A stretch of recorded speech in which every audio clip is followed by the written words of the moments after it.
malam ini nongkrong bareng UHA spesial. Kita bisa nongkrong bareng teman-teman anak-anak dari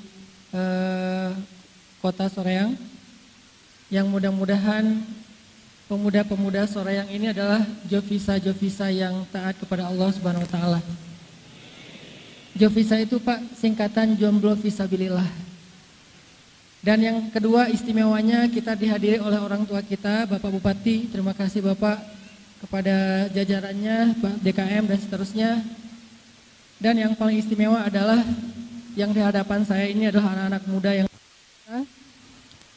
muda yang insya Allah betah untuk nongkrong di masjid, sehingga siapa yang merasa betah nongkrong dan berlama-lama di masjid, itu adalah salah satu di antara tanda-tanda keimanan.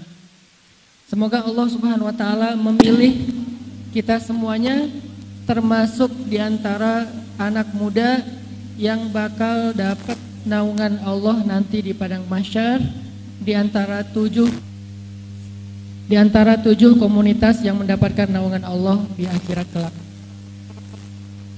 Teman-teman, saya boleh ganti mic? Kayaknya nih baterainya.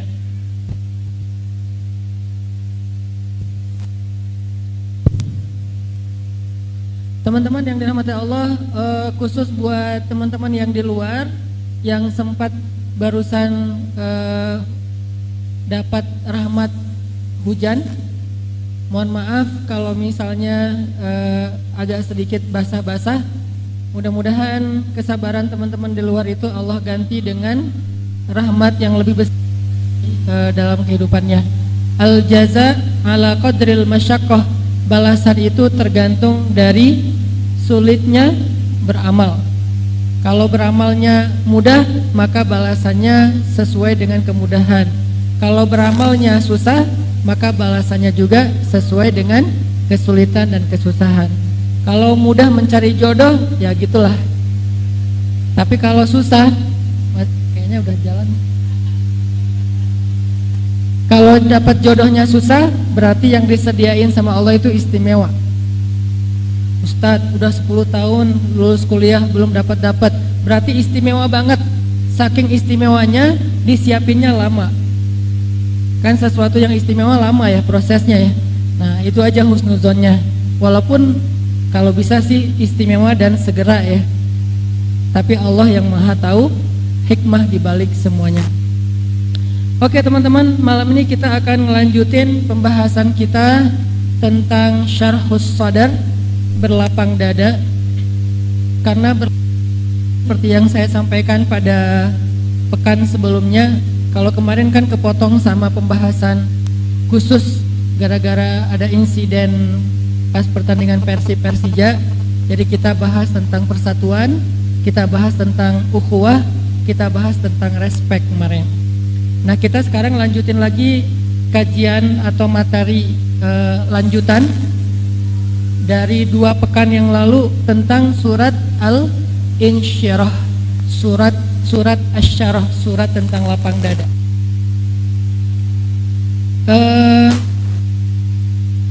Dulu saya menyampaikan sebuah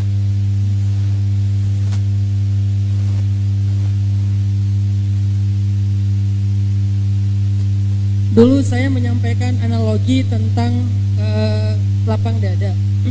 Kata para ulama, kita tuh happy ataupun bete bukan tergantung besar atau kecilnya masalah kita. Kita tuh ngerasa berat, nyesek atau lega itu bukan tergantung banyak atau sedikitnya masalah kita. Bukan itu yang paling intinya.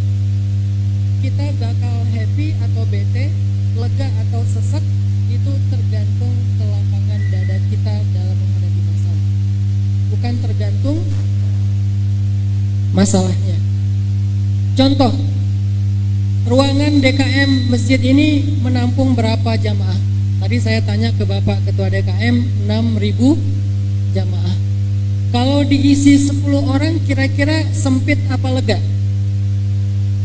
Lega ya, sepakat ya. nggak ada ikhtilaf ya. Semua mazhab sama. Kalau ruang yang yang kapasitasnya 6.000 diisi 10 lega, diisi 60 lega, diisi 600. Sekarang kita ganti angka 60 itu kalau mengisi sebuah ruangan ukuran 2x2 kira-kira lega atau sempit? 60 2x2 sempit ya, 10 pas-pasan kan? Jadi angka 10 itu menjadi besar atau kecil bukan tergantung angkanya sama, tapi dia menjadi angka yang besar atau menjadi angka yang kecil ternyata tergantung ruang. Kalau ruang dengan kapasitas 6.000 maka angka 60 itu menjadi angka kecil. Tapi dengan ruang yang 2x2 angka 60 itu menjadi angka besar. Berarti apa?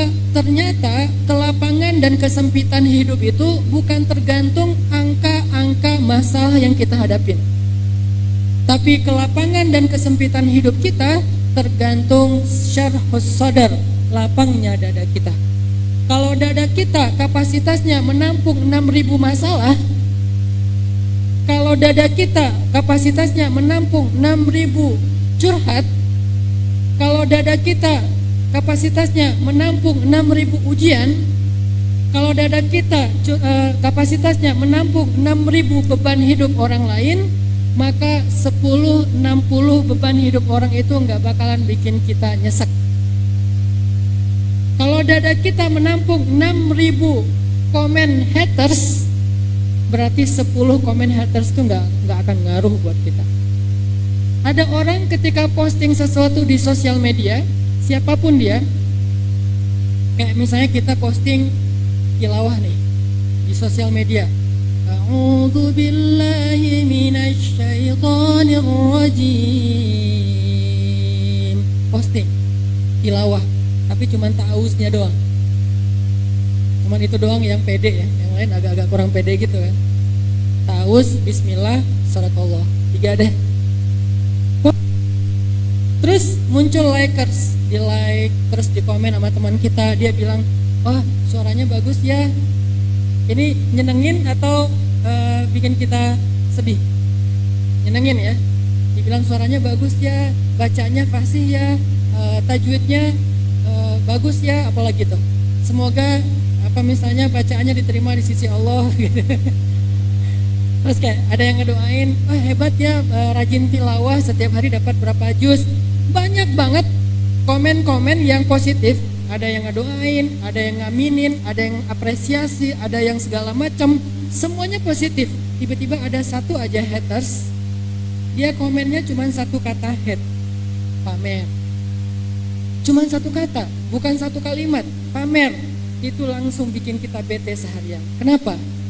Bukan karena kata-katanya itu berbobot teman-teman, bukan karena kalimatnya itu panjang di scroll nggak beres-beres, bukan. Karena dada kita sempit, sehingga satu kata aja bisa bikin kita nyesek.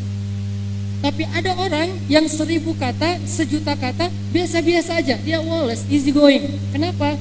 Bedanya tuh bukan berapa kalimat, bukan berapa jumlah haters, bukan berapa banyak mantan, bukan itu masalahnya. Ada yang mantannya banyak, kenapa banyak? Karena ditolak terus, kan jadi mantan ya.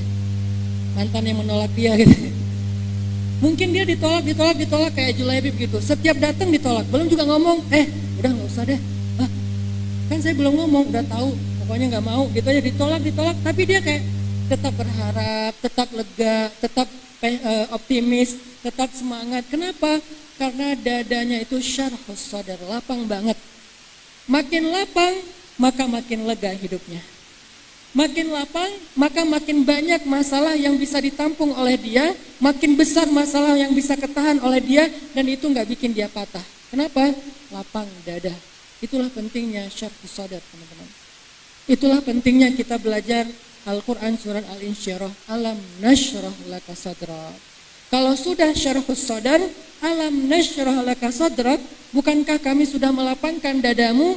Maka hasilnya apa? Wa wada'na anka wizra.